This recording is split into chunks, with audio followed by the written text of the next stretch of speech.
and it's wonderful to be here in Korea. It's my first time ever in Korea. It's very exciting to be with you. And I'm really happy to get to share with you a little bit about General Assembly. I think you'll find that what we do has special application for the kind of problems that this Global Human Resources Forum has been designed to address. And hopefully this can inspire new ideas and perhaps new ways of thinking about education and the world of work.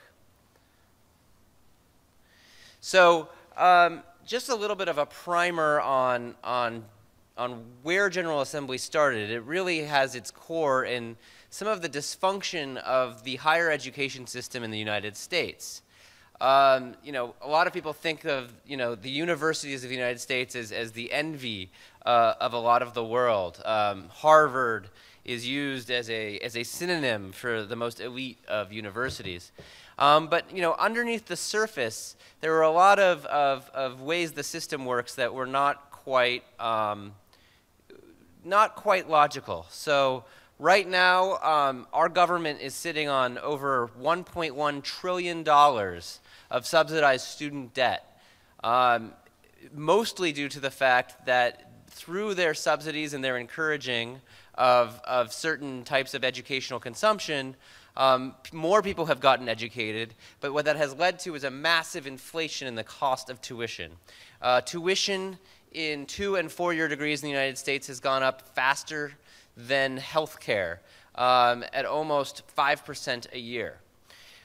Meanwhile, universities have been built on a legacy cost infrastructure that required that increase in prices year in and year out. Again, they are organizations that have gotten very used to a certain type of inflationary environment. And moreover, because they have been focused on being research institutions as the most aspirational form of education, they are governed primarily by their faculty, which creates all sorts of other conflicts when it comes to creating programs that have deliver good value for the students as opposed to are convenient for what the faculty would like to teach.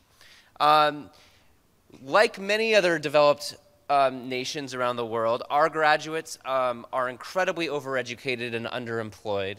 40% of recent college graduates report being in jobs that don't actually require a 4-year degree, and less than 30% report being in jobs that are directly related to what they studied in college. And of course, employers, which in some ways are the most overlooked part of the educational ecosystem, spend over $200 billion annually in talent acquisition and internal training. In some cases, mostly, I believe, to repair and fix the problems of the rest of this ecosystem. To put it in context, $200 billion in the US is more money than the federal government spends on higher education subsidies. So, GA is in many ways designed to fix parts of this by bringing these stakeholders together and serving each of these stakeholders in meaningful ways. Our real concept is return on investment, meaning that the amount of time and money you put into your education, and we as members of society put into society's education, should have a return commensurate with that cost. By focusing on shorter time periods, more relevant skills, and lower cost, with clear outcomes in the world of work, we are able to create a much, much higher return on investment profile for our educational programs, which is exhibited by the fact that government is incredibly interested and supportive of what we do, by the fact that employers and students are actively pursuing what we do as partners and as customers, and of course by the fact that we place 99% of our full-time students in the fields that they study within 100 days of graduation. General Assembly, in many ways, is not a new idea. This is vocational training for the 21st century. But by focusing on in-demand skills, things like data science, mobile and web development, digital marketing, user experience design, we are able to create a more aspirational model of vocational training. And we do it all in the context of incredibly well-designed, aspirational community spaces like this one pictured here, which is in San Francisco, which attracts an entire generation of college graduates, millennials who are seeking a different type of approach to their career and work. We also are unique in the world of innovative education companies in that we still are incredibly vocal proponents of offline education. We use online constantly. We use software to find our students, prepare our students, evaluate our potential students, and often deliver content instead of textbooks. We do not have textbooks in our programs. And we also use software to keep the network of our alumni strong well after they've graduated the program and are on their way in their own careers. But we believe that offline is in many ways a much more economical way to deliver the true value propositions of education, which is not just content. What education's value proposition is around a social experience, access to mentorship and a personal transformation, and of course outcomes and success on the other end. That is why we spend money and time on education, not because of content. And it is very important to keep that in mind as you build educational programs. So that defines our vision and mission for General Assembly. Our vision is a global community of individuals empowered to pursue work they love. We have campuses, 9 of them in the United States, including New York, San Francisco, Los Angeles, Washington, D.C., Chicago, Seattle, and more. We are in London, Hong Kong, Singapore, Sydney, and Melbourne, with more to come. And we do, in every one of these campuses and around the world, we deliver best-in-class practical education in technology, business, and design. We provide access to opportunities for our community that build skills, confidence, and freedom in one's career. And we do this all in the context of a global network of participants who are mutually invested in each other's success. That's our vision, and that is our mission. So, we have 14 campuses around the world on 4 continents, over 100 classrooms. We've grown incredibly fast in only 5 years since our founding, and really 4 years since our launch. Our programs are primarily full-time and part-time programs, about 3 months in length. We focus on web development, like I said. We just announced a very exciting partnership with Google to build the only official Android development program, immersive program. UX design, which is our second most popular and fastest growing area, focused on design thinking, consumer-focused thinking, and problem solving, product management, data science, digital marketing, all of the skills that are required, not just for startups, but for any company that wants to make a shift in the digital transformation of the 21st century. All of our courses are taught by practitioners. This is incredibly important. Academics is amazing. Theory is great.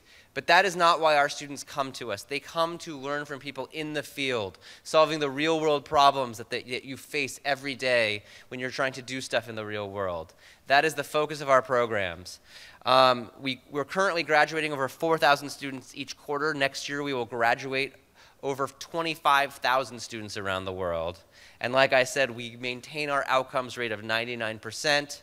Within 180 days of graduating by focused on relevant skills and delivering best-in-class practical education.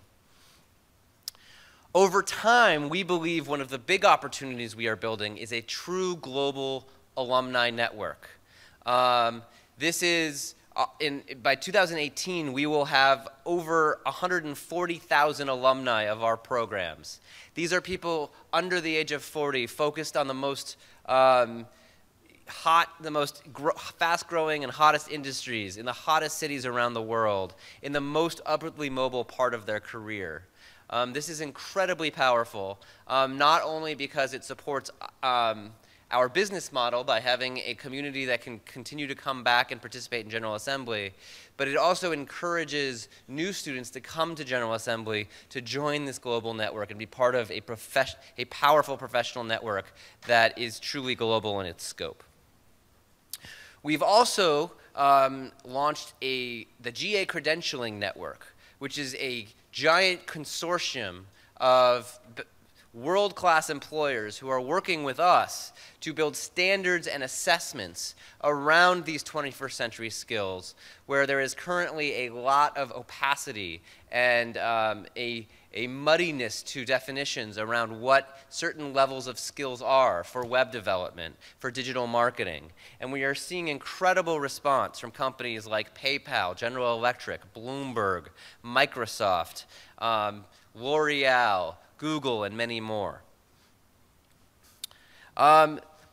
Of course, because we are an education to employment company, we don't just focus on education, we also focus on employment.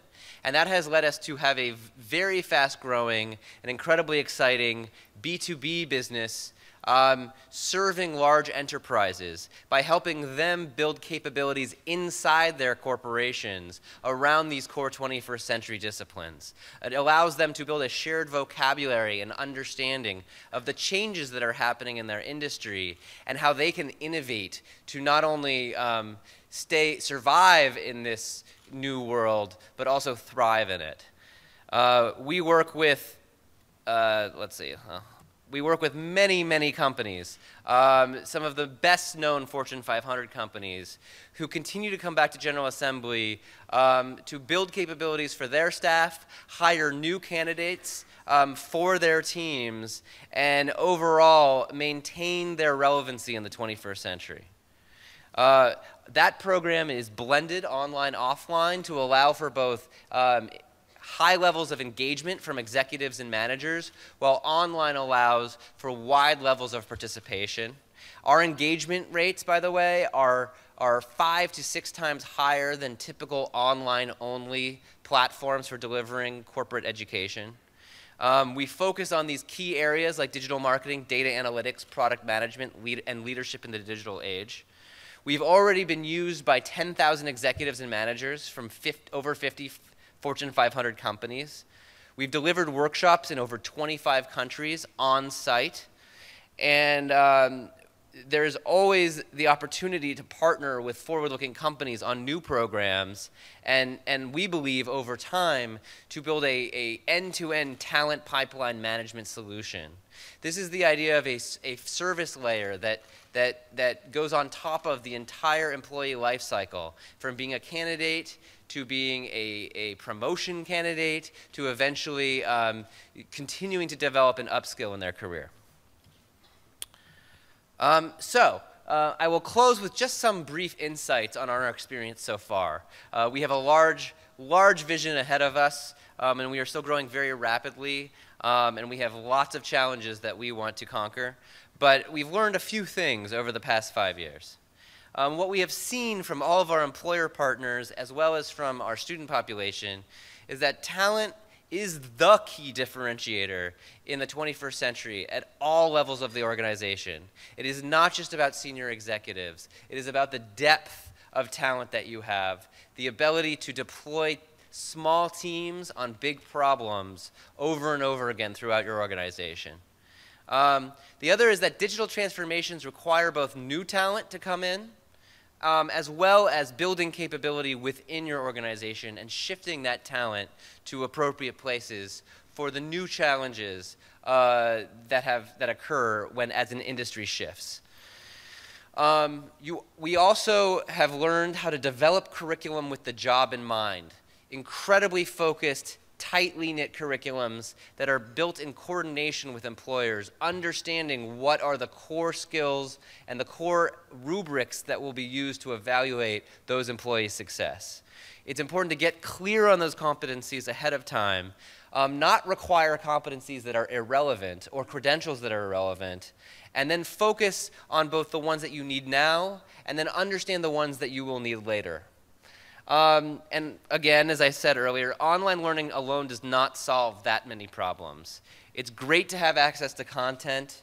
It's a very powerful tool, but it is a tool. It lacks context and structure. There is huge value in in-person intensive learning and high levels of engagement to build true results for your company. And with that, I will say thank you. It's an honor to be here, and I'm excited to the conversation. But quite useful. At my deepest human resource experience was when I became Dean of Rotterdam School of Management, which was 500 faculty and staff and 7,500 students. So as HR people, you'll appreciate this. I was parachuted in at the top, never been there before, didn't speak the language, and had to undertake a strategic transformation in a culture that believed in consensus and a lot of discussion. And my approach, in fact, was to not have a lot of discussion, but to apply an action strategy to start doing things first in order to change people's minds after they do that. So actually a useful HR concept is that attitude follows action, not the other way around. And it is easier to get people to act their way into a new way of thinking than to think their way into a new way of acting. I attribute that to Richard Pascal, a former professor at Stanford Business School. Anyway, so that's just a bit of an aside about strategic change and management. Now, most of you are human resources executives, I believe, so I've good news and bad news for you.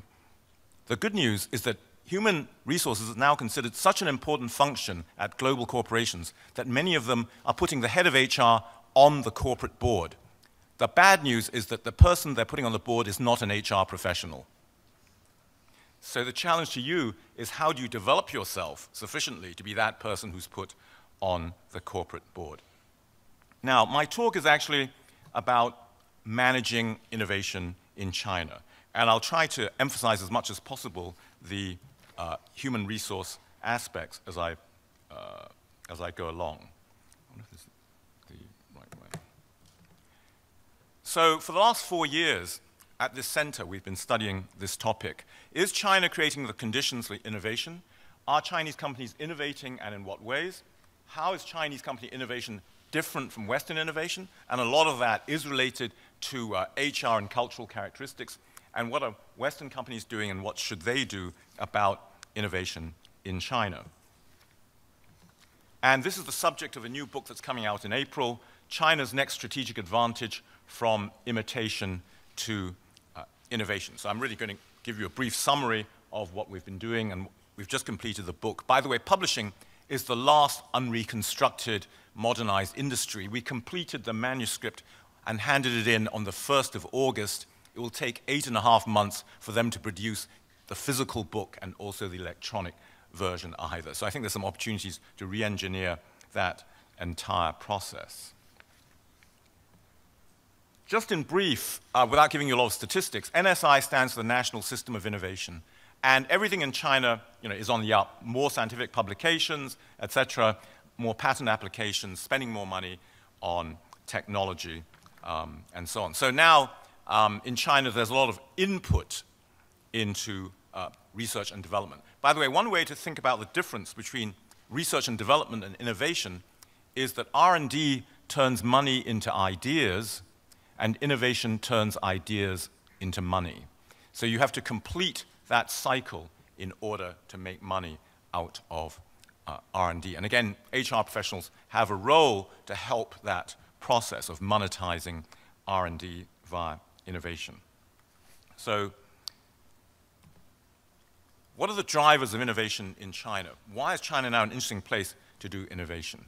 First of all, the customers in China are very different. With 1.3 billion people, huge amount of diversity. So it's not just the size of the market, but there's actually a lot of differences there. And then Chinese companies have a deep understanding of all the special needs of Chinese companies, which are surprisingly varied. And I'll give you some more examples later on. Secondly is the culture, both on the government side and on the company side. Chinese companies and leaders are very entrepreneurial. Interestingly enough, the most entrepreneurial companies are led by people who failed the elite education system in China. So I'm afraid there's evidence all over the world that people who go through the elite education system have the entrepreneurship ironed out of them. So companies like Alibaba, led by led by Jack Ma, and other innovative companies are led by people who are not part of that system. And of course, innovation is now a central plank of the Chinese government. Every time the Prime Minister talks, he talks about innovation as a way of moving China up and continuing their growth. Chinese companies are developing capabilities now through innovation, and China being such a large market, even a medium-sized company is a very large one by world standards, so they're generating a lot of cash in terms of what they can do. And this, they're putting money into innovation. So we looked at the history of innovation in China, and the first two phases, phase one, you know, the Chinese market economy is only about 35 years old. So they had to start from zero, really. And their initial approach was copying to fit for purpose. They just copied what Western and Korean and Japanese companies were doing, focusing very much on fit for purpose. And some of them were even doing it illegally, of course, and there's a phrase, shanzhai companies, which are bandit companies, but some of them have become legal companies, like Xiaomi, the mobile phone company, and one of the more innovative companies in China. And this was, you know, driven by the customers and the cultural aspects that I have mentioned. But then in a second phase, from being followers, they were pulled up, in particular, by participation in the global supply chains of foreign companies, Western companies, Japanese companies, Korean companies. This pulled up their quality, but it also pulled up their innovation. Right? And this, in turn, led them to develop their capabilities, generating a lot of cash. Now there's a third phase in which they're moving from this world standard to acquiring new resources and new knowledge. So in the last 10 years, Chinese companies have been making foreign acquisitions. Interestingly enough, they've had a lot of HR problems of dealing with the foreign workers. For example, when TCL, the Chinese electronics company, bought Thomson, the French company, they were shocked by two things. One is that the Chinese were very action-oriented, and they found the French company being very process-oriented. As the CEO said, when we were ready for action, the Europeans were still talking about process. The other thing is they weren't used to the working habits in France, the workers and managers going home at 5 p.m. Now, recently they've been acquiring resources such as, you know, oil, minerals, land, but now they've started acquiring brands, and more recently they've been acquiring companies for their technology. So Geely, a second-tier car company, bought Volvo a few years ago. Main reason to get hold of Volvo's technology. Sanyi, the largest construction company, equipment company in China, has recently bought a mid-sized German company, Putzmeister, to get access to their technology. So there are many examples like this where they're using acquisitions as a way of building up their capabilities. And one of the most interesting challenges for them is, one, they don't really have the capability to manage overseas because Chinese executives have really only worked in China, and they face a tremendous language gap problem, at least in the short term. Now, in the longer term, there's a second generation who've been educated in the West, and they are much better placed. But right now, they don't have that management capability. So they're tending to leave the foreign acquisitions alone. So let me talk about the 10 differences about the ways in which they're different. One is that compared with Western companies, they focus much more on local needs and the customers. I came across a great example. We visited TCL, the consumer electronics company. They showed us a dual TV set where two people can sit side by side and watch two different programs full screen. My theory is that they focus on the special need of the one-child policy, which is the one child grows up selfish, and when they get married, they don't want to share the TV program either. So it's a TV set to reduce the divorce rate in China. Acceptance of good enough standards, which is hard for Western companies to do, but the Chinese, you know, have always focused on what exactly will sell there. Push for incremental, not radical innovations. So they don't worry about creating the next iPhone, but they will very quickly innovate around that. This can be summarized by this comment. Western, Japanese, and Korean companies may be very good at going from 0 to 1, creating a new category, but the Chinese are very good at going from 1 to 100. And you can make a lot of money going from 1 to 100. They're willing to supply special needs. One company, Hisense, has a big share of the TV market in Africa because Many African villages can afford only one TV set, which has to be shown both indoors and outdoors. When you show it outdoors, you have to adjust the brightness. Only Hisense was willing to invest the engineering hours to create this capability and have the manufacturing capability to produce that product as well. Let me talk about 7 to 10 first, then I'll come back to the other two. So fast trial and error, they're willing to fail fast. So their culture, surprisingly you may think, is that they don't mind failing. They want to move on quickly. But the biggest mistake in China is to not do something. Less formal, faster processes. So Western companies in particular have very elaborate innovation processes, which usually take twice as long as Chinese innovation processes. And this is partly driven by intervention by the boss. So led by the boss, the CEO of one company said to me, you know, I'm responsible for 95% of the innovations in this company, which is surprising if it's true, and even more surprising that he said it, because I don't think any Western CEO or Japanese CEO, and I'm not so sure about Korean CEOs, would even say something like that, even if they thought it. All right. I have a lot of experience of Chinese bosses myself. My father was a Chinese boss, and he once said to me, son, you should never contradict me, especially when I'm wrong. Of course, you don't have this problem of hierarchy in Korea, do you? And they're closer to the government and benefiting from government infrastructure programs. So let me go back to these other two aspects. I'll come back to them in a moment. So an example of Chinese innovation is a company called Broad, which started out making gas-fueled air conditioning systems, quite innovative, so successful now that they have installed these air conditioning systems in some US military bases in the United States. So that is quite an achievement. They have now moved to constructing buildings in a very typical Chinese manufacturing orientation. The buildings are manufactured rather than built. And I've been inside one of them as it was being manufactured. So steel frames, prefabricated panels, built-in and sealed air conditioning and heating systems, and going up very fast. And you can see that they sell it on a somewhat modular basis. You know, you can choose a square building and a regular type or a step type. And they talk about designing it like an aircraft, lightweight, double safety, and so on.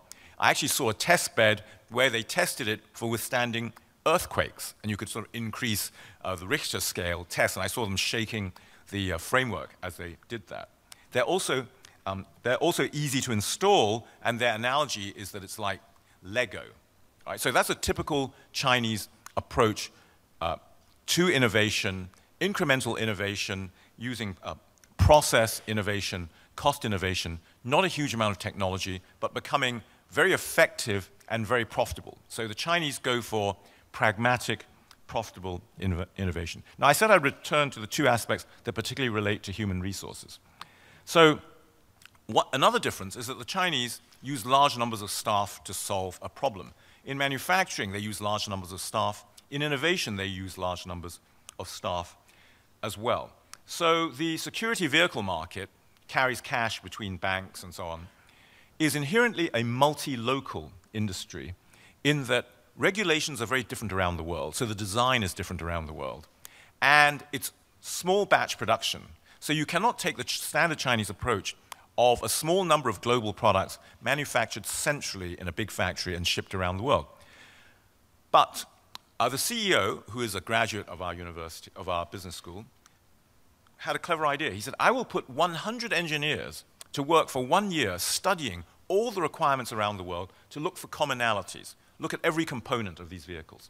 So they found, for example, that with Windows, there are really only 4 designs, common designs.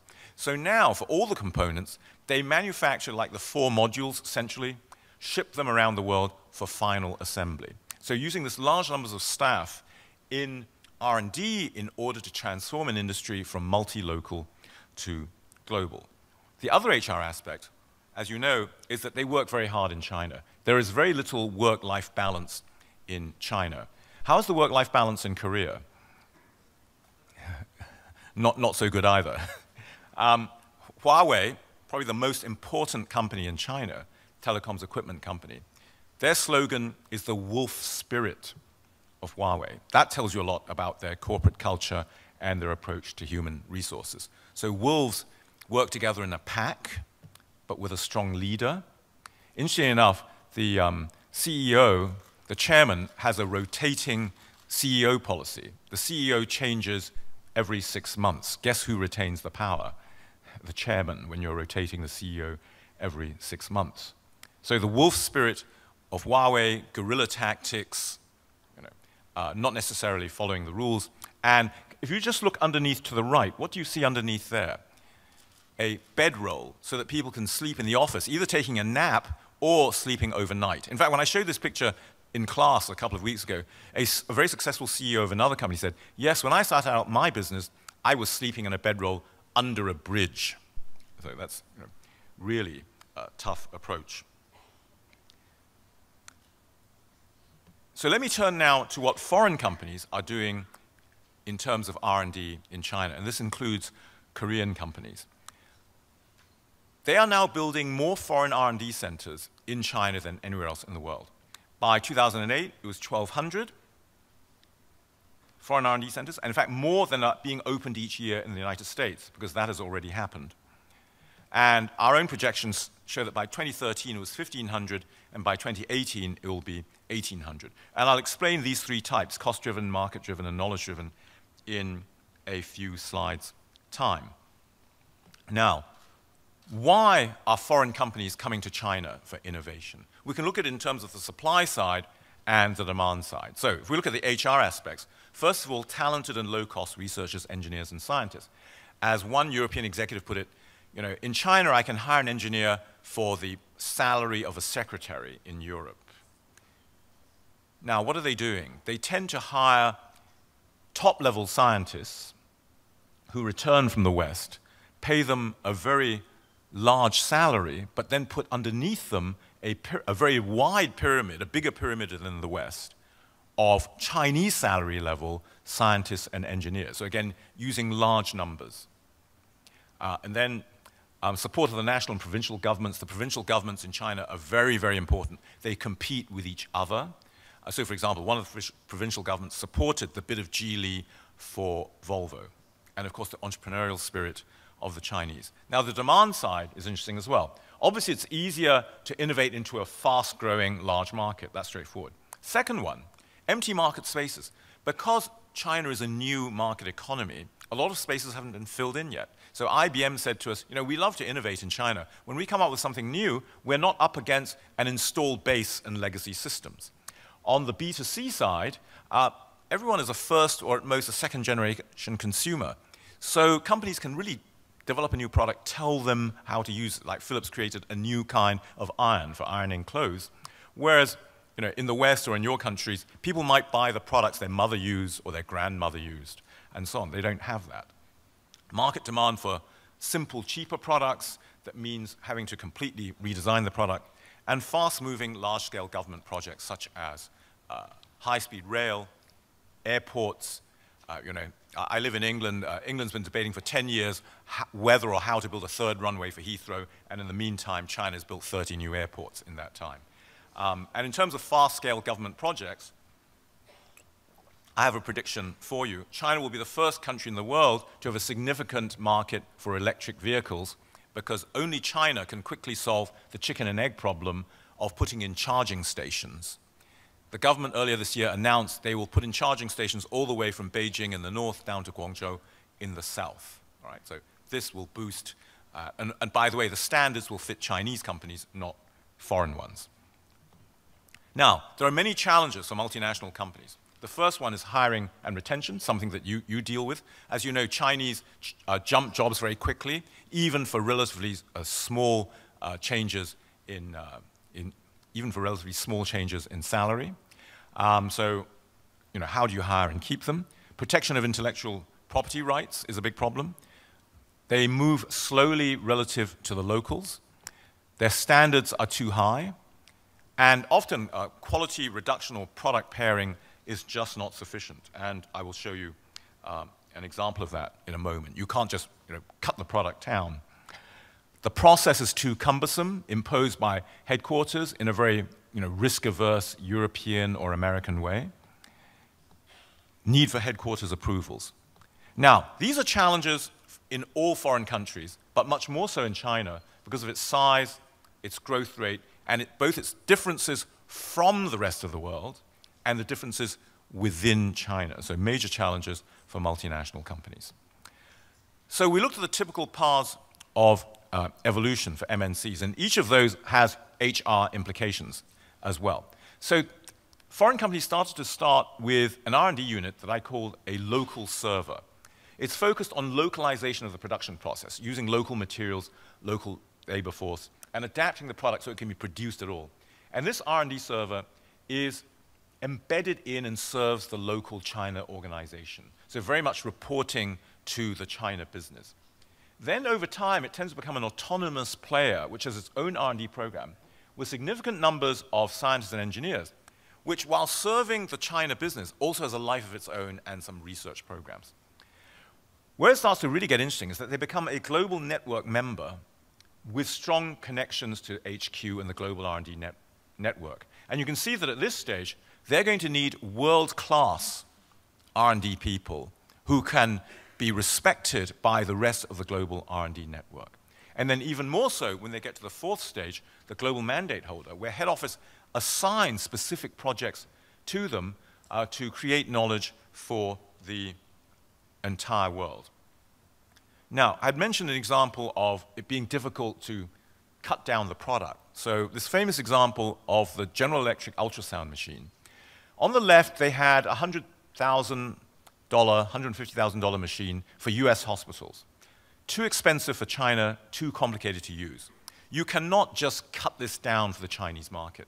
So they got the China business to redesign, really to design from zero, a handheld device at the $15,000 to $20,000 level for the Chinese market. This has been very successful in China, but in addition, it's been reversed out, it's called reverse innovation, back to the West, where it does not displace the big machine on the left, but has new uses, such as in ambulances and in doctors' offices. And interestingly enough, they could only do this with really a completely separate project team empowered in China. It could not be controlled from head office. Another example, a smaller example, this reading light by Philips is rechargeable because power supplies often break down in rural areas, and it lights only the book because Chinese homes are very small, and when someone is reading, they may disturb their spouse or their parents if it is a student. So a very Chinese characteristic. But again, now being sold in the rest of the world. Now, what are some of the barriers to evolution for multinational companies? So building up the local capabilities, hiring, retention, training, things that are difficult to do.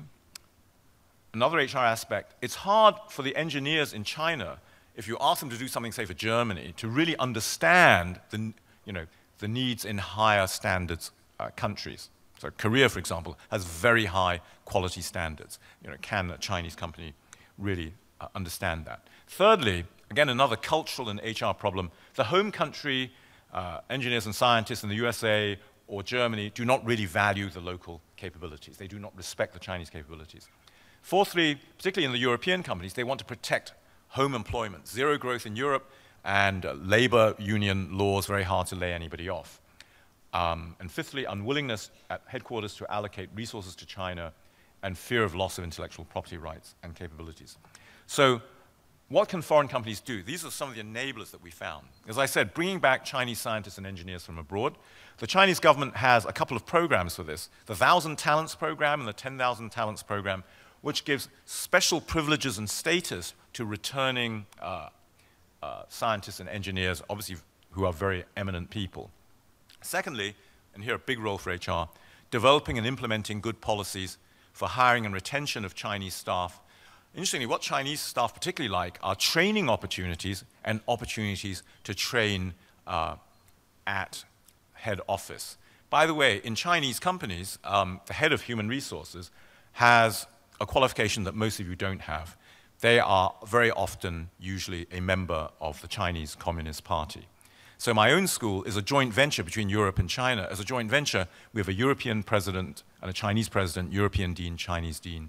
The Chinese president, the Chinese dean, and the Chinese head of human resources are all senior members of the Communist Party. I have a small research team. One day, one of my researchers said to me, "Oh, George, I cannot come to the team meeting tomorrow." I said, "Why not?" "Oh, I have to go to the school Communist Party meeting."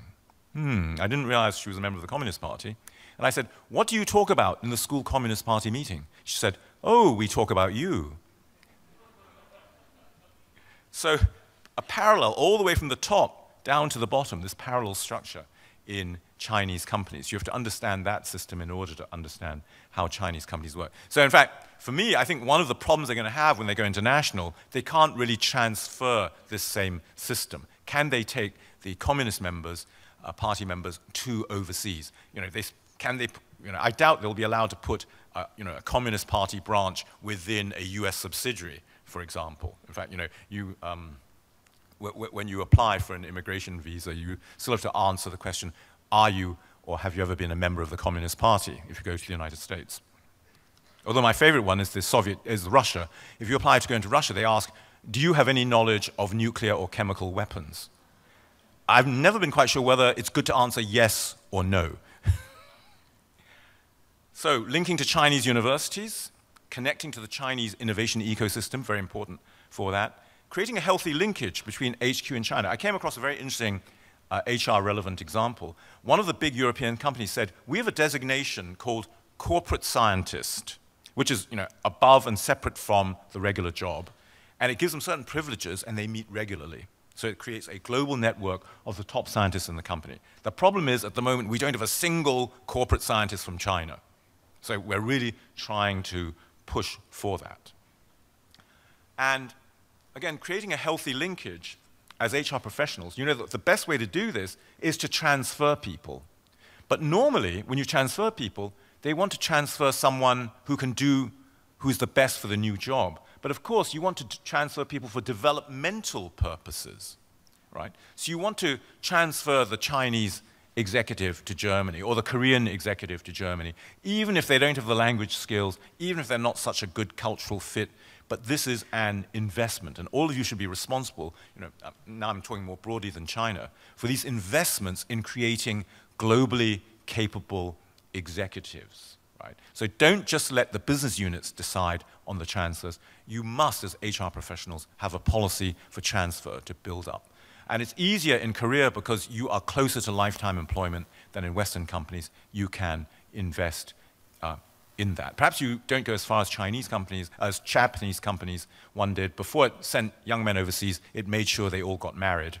And they made sure that the women they married had a very important characteristic, which was that they could speak English, because then they would be happier when they were overseas. Because studies show the single biggest factor in the success of an expatriate assignment is the happiness of the trailing spouse. By the way, in Citibank, they even, for one nationality, allow you to bring your mother-in-law. This is Indians. And lastly, giving stronger autonomy to the China R&D operation, even setting up a China-based center with a global mandate. All right. So, to summarize quickly what we have done, we also studied, I told you about this difference between cost-driven, market-driven, and knowledge-driven R&D centers. And early on, they do cost-driven R&D to reduce the cost of production. And this leads to low-cost, replicated products. Then later on, they move on to market-driven, where they're adapting the products. And a third stage, knowledge-driven. So Microsoft is a good example of knowledge-driven. In fact, let me just show you that example, where they came very early to China in order to tap into the scientists and the engineers. So not worrying about making products specifically for China, but creating knowledge for the entire world, connecting to the best universities. So we go back to these three types. Again, you need different types of people. For cost-driven, you might just have bachelors and masters working even in your R&D department. The second stage, market-driven, you need R&D managers who have some good understanding of marketing. And in the third stage, you need world-class PhDs, a mix of those who've been trained in the West, in Korea, in Japan, plus the local ones as well. Let me finish up this part of my formal presentation by broadening beyond R&D to talking about learning from China. China, as the fastest growing large economy in the world, as the largest population in the world, and really in many ways as one of the most diverse in the world, now with its unique customers and users, markets and competition, gives companies, foreign companies, a chance to really learn beyond R&D. The first one is bold experimentation and rapid iteration. Companies in the developed world are now old. The older the company, the slower it gets, and the more conservative it becomes, and they become risk-averse. Chinese companies are much less risk-averse, particularly the private ones. The state-owned ones are more risk-averse, but interestingly, they are getting less and less profitable, while the private ones are getting more and more profitable. So by participating in China, you can learn how to be a bold experimenter again, how to try things quickly. Secondly, innovation through creative adaptation. I have a wonderful example for you from Haier, the major appliances company. When it went to the US market, it started with very small innovations, such as putting a wooden tabletop on the small refrigerators in college dorm rooms to double up as a desk. But more recently, they've had a greater innovation. They have created a refrigerator with 3 compartments with a third temperature, which is warmer than the ice box but colder than the main box, in order to store the food that is the most important for Americans. Do you know what that is? Ice cream. So when you take it out of the third compartment, it is ready to eat immediately, because Americans don't like to wait. So it took a Chinese company to understand this characteristic of the American market, and it took a Chinese company to invest the engineering hours to create that and have the manufacturing capability to do that. This, of course, is the power of China. The combination of putting in the engineering and scientific hours and the manufacturing capability. Creating completely new categories. Some of it may be ridiculous. So in China, one company is now selling $1-million glasses, spectacles. No, they don't have Google Glass in them. All it is that they're embedded with diamonds. And you know who's buying it? Not women. The typical buyer is a middle-aged male who owns a coal mine. You have to be there to understand this kind of thing about China. Lean value focus, value being quality relative to the price. So, Western companies, I suspect Japanese and Korean companies also have, their products have gotten more and more complex. By the way, do you mind if I criticize Japan here for a moment? One of the reasons why the Japanese have totally lost out in the mobile phone market is that they made their phones so complicated that nobody else in the world could use them, whereas Apple made them so simple that anybody could use them. Right? So, and this is also an example of lean value. And the last one, which I saved for you in particular, is HR people. Japan has not been open to foreign executives, so has not been a learning ground for mixed teams and global leaders. China is very open to foreign executives, foreign managers, tremendous opportunity to learn how to manage. So to finish up, to paraphrase the Frank Sinatra song, now we say, Shanghai, Shanghai, if you can manage in Shanghai, you can manage anywhere. Thank you very much. You've been very successful. You are expanding your General Assembly campuses, but nevertheless, although you're expanding, you are limited in the capacity, and so you have to maximize the input to output, the whole process. So to produce very successful graduates of General Assembly who can find good jobs after 12-week education, you must select some good people in the beginning. So how, say, if you open in Korea, how would you select your students? So we really, our selection criteria is based on motivation, goal alignment, and commitment. There are some basic abilities you need to have. You need to be facile with a computer. It helps to have enough experience with mathematics, that some of the logic problems of programming are for example, in web development, are doable. But I believe a lot of these skills that are in such high demand, they are not so difficult that we need to be a 1% admissions rate type of organization. In fact, that I think it goes against our mission, which is to build a global network of people and create accessibility for this 21st century opportunity. So it's really about goals, it's about motivations, it's about being able to work with other people. It's about being able to take feedback and process it, and then to be able to take new methodologies for solving problems and synthesize and incorporate them into your framework. The other question from the audience is, what about the soft skills? Do you teach soft skills? We do teach soft skills. What I would say is that is sort of built into every one of our curriculums, very specifically. We teach how to think about career and career success, how to evaluate career opportunities. We teach about teamwork and collaboration. And we teach about, design thinking and managing the creative process in all of our curriculums. It's sort of part of what we teach. Because every one of our students has hands-on learning, dealing with several projects. Sometimes in groups, sometimes individually. And so by the end, they've built actual things. And I think, there was a talk in the keynote of how do we get more creative people and creative thinkers. And I think this action concept is so important here, is that it's not about creative thinking. Creative thinking is great, but you learn creative thinking by creative doing and creative making. And the experience of making things, of getting your hands around a problem and having to solve it because you have no other choice, is the best training for how to then do it again, and how to teach other people how to do that. And so that is really at the heart of the curriculum of General Assembly, the spirit of General Assembly, is to teach people how to jump into the fire, have to solve the problems in real time, make actual things, and then look back on that experience and extract lessons that make you better at it the next time.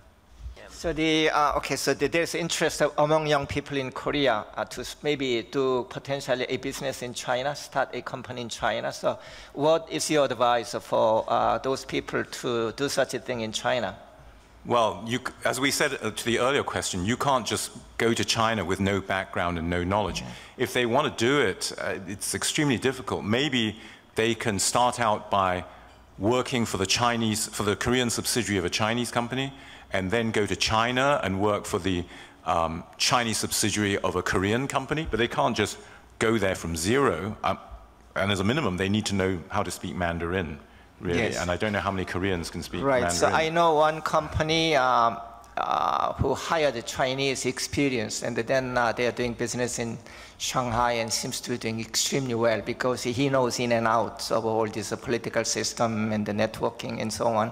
So I think what George is telling you is very, very good advice. I think the other thing I would say is this is what we were talking about earlier. Market knowledge for an entrepreneur is everything. There are ideas that I will have about the United States that because I've lived there and I work there, it's in your bones that you know what consumers will buy and won't buy and what will work and won't work. When you go to a new market, you immediately have to assume that you don't understand the consumer. And you have to be humble in front of that and frankly be very, very careful, which is why we're not just jumping into China or any of these markets, right? We will probably go in with partners that have local market knowledge. If you really want to start, what I think everybody's saying is China's the big market. China's the exciting market. I'm in Korea, I'm right here. If I'm going to start a business, I want to go to China.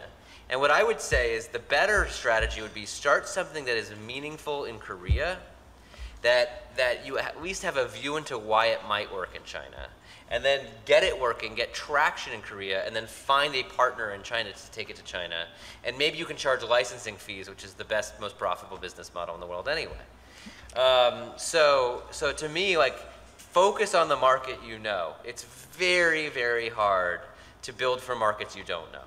Okay, thank you. So we have now 40 seconds. So maybe I give you 20 seconds each for you as a lasting last comments, please. George. Well, I think that everything that we've said here is very relevant to you as human resource professionals. And there's a huge challenge of transforming and upgrading the capabilities of Korean students and of Korean executives. Particularly now, you have so much more competition from China. So just sum it up, Korea has to learn faster than China to stay alive. Thank you. George? Jake? Yes. Yeah, I would say I think there's huge opportunity in Korea. Amazing resources of talent and corporations and experience. But it is going to take a forward thinking and an awareness of the competitive ecosystem that we're in. I would say, that is, General Assembly loves fueling that kind of ecosystem. And I'm here partly to learn about what Korea needs and what are the challenges of Korean companies, Korea talent pipeline, and Korea education. So to the extent that people want to talk to me and I want to learn what it's like to do HR in Korea. I want to learn how it is to hire talented graduates and to compete in the new digital economy. Thank you. In closing, I'd like to thank your attendance as well as the two speakers who gave outstanding, excellent comments and the guidelines and also sharing over their observation and experience. So let us ending this session by giving a big round of applause